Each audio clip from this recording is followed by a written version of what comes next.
تَرَى الظَّالِمِينَ مُشْفِقِينَ مِمَّا كَسَبُوا، تم دیکھو گے قیامت والے دن ظالموں کو کہ وہ ڈر رہے ہوں گے اپنے کرتوتوں کے سبب جو دنیا میں انہوں نے کمائے تھے۔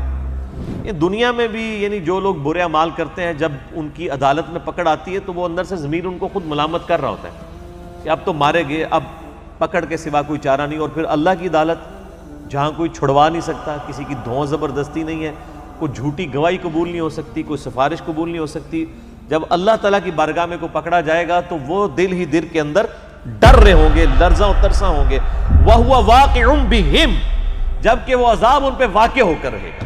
یعنی ڈرنے سے یہ نہیں ہوگا کہ وہ کبوتر کی طرح آنکھیں بند کر لینے سے عذاب غائب ہو جائے گا، وہ جو ڈر رہے ہوں گے وہ واقعی ان کے ساتھ ہو بھی جائے گا۔ دنیا میں تو اکثر اوقات انسان مختلف خدشات یعنی سوچتا ہے، بعض اوقات ہو بھی جاتے ہیں، بعض اوقات نہیں بھی ہوتے، لیکن آخرت کے بارے میں کوئی یہ نہ سمجھے کہ جس طرح دنیا میں اللہ نے چھوٹ دے دی تھی، پکڑ نہیں فرمائی تھی، آخرت میں بھی اس طریقے سے ڈھیل مل جائے گی۔ نہیں، آخرت کے دن تو اللہ تعالیٰ نے اپنا نام ہی رکھا ہے، لمن الملک اليوم، آج کے دن کس کی بادشاہت ہے؟ للہ الواحد القہار، اس اکیلے قہار کی بادشاہ۔ اللہ نے قیامت کے دن اپنا نام غفور الرحیم نہیں رکھا ہوا، قہار رکھا ہوا، چھایا ہوا سب۔ اور ظاہر حقیقت ہے کہ ہزاروں سال کی انسانی تاریخ میں اللہ تعالیٰ نے صبر فرمایا ہے۔ بخاری مسلم کی حدیث ہے کہ اللہ تعالیٰ سے بڑھ کر کوئی صبر کرنے والا نہیں ہے۔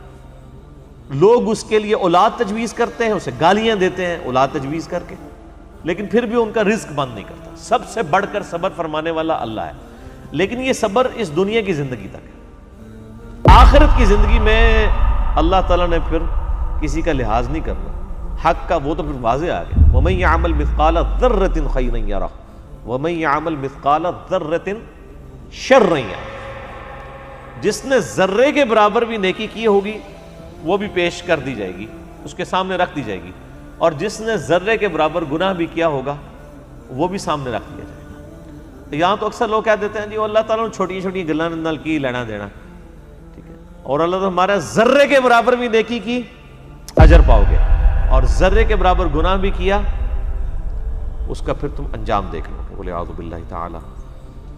اللہم اجرنا من النار، اللہم اجرنا من النار، اللہم اجرنا من النار، اللہم من احییتہ منا فاحیہ علی الاسلام ومن توفیتہ منا فتوفہ علی الایمان۔ بس وہی بات ہے کہ جی عقل نہ ہوئے تے موجہ ہی موجہ، عقل ہوئے تے سوچے ہی سوچے۔ جسے عقل نہیں ہے اسے نہیں پتا کہ اللہ تعالیٰ کتنا ڈاڈا ہے۔ یہاں ہم جب کسی کو وعیدیں سناتے ہیں وہ کہتے ہیں وہ جی کوئی رحمت کی بات کریں، یعنی اللہ تعالیٰ تو سراپا رحمت ہے، یعنی وہ یہ بتانا چاہتے ہیں کہ اللہ تعالیٰ تو چاہتا ہے کہ لوگ گناہ کریں اور بس بغاوت پہ اترے رہیں پھر بھی ان کو معاف کر دیں۔ یہ اتنا آسان معاملہ ہوتا تو پھر نبیوں کو نہ بھیجا جاتا، کتابیں نہ نازل فرمائی جاتی۔ جس کو یہ معاملہ پتہ ہے اس کے لیے تو پھر زندگی گزارنی مشکل ہو جاتی ہے۔ والذین آمنوا وعملوا الصالحات، وہ لوگ جنہوں نے ایمان قبول کیا اور نیک اعمال اختیار کیے، صرف ایمان نہیں قبول کیا بلکہ نیک اعمال میں استقامت اختیار کی۔ فی روضات الجنات، وہ جنت کے باغوں میں ہوں گے۔ لہم ما یشاءون عند ربہم، وہاں ان کے رب کے پاس ان کے لیے ہر وہ چیز ہوگی جو وہ خواہش کریں گے۔ ذالک هو الفضل الکبیر، یہ ہے سب سے بڑا فضل۔ یعنی لوگ سمجھتے ہیں کہ دنیا میں اعلیٰ منصب حاصل ہو جانا، یا پچھلے دنوں الیکشن ہوئے ہیں تو لوگ سمجھ رہے تھے شاید پرائم منسٹر بن جانا کو بہت بڑا عہدہ ہے، دنیا میں بہت زیادہ دولت کما لینا کو بہت بڑا عہدہ ہے۔ اللہ تعالیٰ ہمارا ذالک هو الفضل الکبیر، اصل میں اللہ کا فضل اس پہ ہے جس نے ہمیشہ کی کامیابیاں حاصل کر لی۔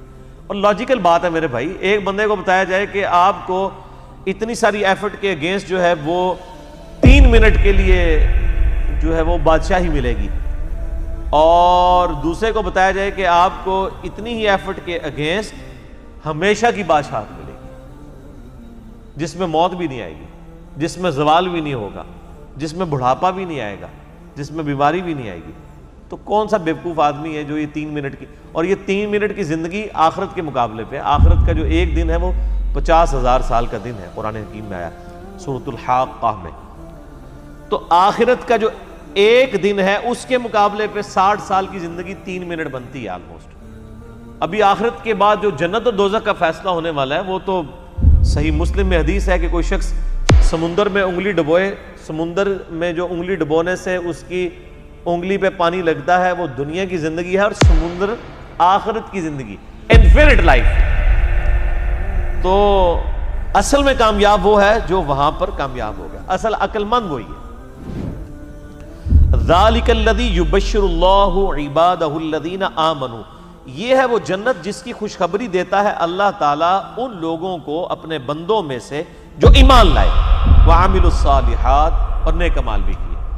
قرآن پاک میں کہیں بھی جنہوں کہتے ہیں چھڑا ایمان کدھر بھی نہیں ذکر ہویا، خالی ایمان، جو کچھ بھی ہے اللہ تیرے محبوب کی امت سے، نہیں، ہمیشہ۔ اب یہ حالانکہ وعملوا الصالحات اسی سے پچھلی آیت میں ریپیٹ ہو چکا تھا، لیکن پھر کہا کہ یہ بشارت ہے، یعنی وہم نکالا ہے، کسی کو خدشہ بھی نہ ہو کہ صرف ایمان کی بات کی تو کہہ جی کلمہ تو پڑھا ایک نہ ایک دن تو جنت ہی چلے جانا، ٹھیک ہے نا جی۔ وہ تو صحیح بخاری کی حدیث ہے، میری پوری امت جنت میں جائے گی سوائے اس کے کہ جس نے خود ہی جنت میں جانے سے انکار کر دیا۔ تو صحابہ نے پوچھا یا رسول اللہ صلی اللہ علیہ وسلم کس نے انکار کیا؟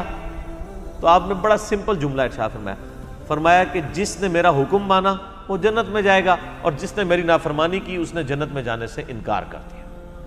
یعنی ایک جملے میں پورا دین کور کر دیا۔ یہاں پہ لوگ کہتے ہیں او جی وہ جناب داڑھی کی اسلام تو نہیں ہے نا جی، اور صرف نمازیں ہی تو اسلام نہیں ہے نا۔ تو کون کہہ رہا ہے کہ صرف داڑھی اور نمازوں میں اسلام ہے؟ لیکن اسلام میں تو یہ ساری چیزیں موجود ہیں۔ اسلام میں داڑھی بھی ہے، اسلام میں نماز بھی ہے، اسلام میں حقوق اللہ بھی ہیں، حقوق العباد بھی ہیں، بیویوں کے حقوق بھی ہیں، ماں باپ کے حقوق بھی ہیں، اللہ کے بھی حقوق ہیں۔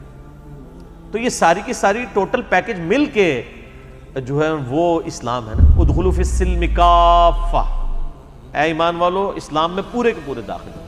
یہ جو لولا لنگڑا اسلام لیے پھرتے ہیں نا، کسی نے صرف وہ خدمت خلق کا اسلام پکڑا ہوا ہے، کسی نے وہ یعنی داڑھی کا اسلام پکڑا ہوا ہے، کسی نے صرف پگڑی کا اسلام پکڑا ہوا ہے، کسی نے صرف نماز پڑھنے کا پکڑا ہوا ہے اسلام، باہر نکل کے ساری بے ایمانیاں کرتے ہیں۔ یہ جزوی اسلام اللہ تعالیٰ کو نہیں چاہیے۔ اس اسلام کی تو مثال کسی شخص کے ایسے نامہ اعمال کا تالاب ہے کہ جس کے اندر مسلسل گٹر کا پانی گر رہا ہے، وہ صاف ستھرا پانی کسی کے کوئی کام نہیں آئے گا۔ جب اس کے اندر گٹر کا پانی گر رہا ہے، ان ملاوٹوں کے ساتھ، حرام خوریوں کے ساتھ، حق تلفیوں کے ساتھ، بدماشیوں کے ساتھ، اس طرح کا دین تو اللہ تعالیٰ کو نہیں چاہیے۔ اللہ تعالیٰ تو کہتا ہے ٹوٹل پیکج لینا ہے، جس نے داخل ہونا ہے اسلام میں پورے کا پورا داخل ہو، ادروائز اللہ تبارک و تعالیٰ اس کا اسلام جو ہے نا وہ اس کے منہ پہ مار دے گا قیامت والے دن۔ جن لوگوں نے نبیوں کی صحبت کی ہوئی، اگر انہوں نے بھی ٹرو رسپانس نہ کیا، ان کی پکڑ ہو جانی ہے، باقی تو کسی کھاتے میں نہیں۔ تو اللہ تعالیٰ فرما رہا ہے کہ اس کی بشارت دیتا ہے اللہ تعالیٰ اہل ایمان میں سے اپنے ان بندوں کو جو ایمان لائے اور نیک اعمال اختیار کیے۔